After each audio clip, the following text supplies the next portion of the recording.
Well, the market is, to say the least, a bit shaky. Interest rates have taken a dive. Where can you be sure of a decent return? You might want to consider life insurance. Yes, life insurance. Same expression I had on my face about 10 years ago when we said commodities.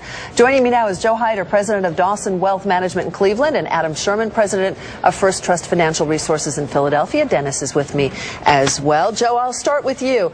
Explain why you think this should be a new asset class for individuals, because we did hear that same thing a few years ago with commodities, which were then not an asset class for the general public, and it's turned out to be a big bet for a lot of people and a good one for people. Why life insurance now?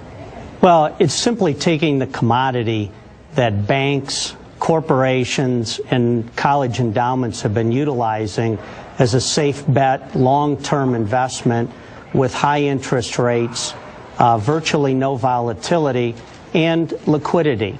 And now we're simply looking at this as a potential for play for a portion of our clients' money and portfolios for safe long-term money. And Adam, you agree that life insurance should be part of your portfolio. How much? What kind of a return should you expect too? Well, Sue, in today's volatile marketplace, with money markets at 2% and 5-year CDs at 3%, the current crediting rates of permanent life insurance policies are now 4 to 4.5%. So depending on the size of a client's portfolio, we would like anywhere between 5 to 10% allocated to this new asset class. Dennis? Wow. Hey, Joe, simple question. Do I have to die to reap a really good return on this investment? No, you don't. The reality is, when Adam was talking about crediting rates in the 4 to 4.5% rate of return, it's very competitive with certificates of deposit and money market, but it has the dramatic added advantage that you pay no income tax on those gains ever if it's structured and the withdrawals are done properly. Can I spend those gains, though, as I'm going while I'm alive, or could you spend those gains only after the policy pays off? No, you can spend them while you're alive, which is the utilization that companies and banks have been utilizing for decades now to fund employee benefits and retiree benefits. Okay. Hey, Adam, you know, back at Forbes magazine, we always learn there's term life insurance, where you just kind of placing a bet, and if you die, it pays off big. And there's whole life, and we were always taught whole life bad, term life good. Which are we talking about here? Well, we're talking more on the whole life side, and I'll take it a step further. Universal life, or call it permanent insurance in general, these products are, the internal rates of return over a 20-year period could be anywhere between 4 and 5% if they're with good quality companies.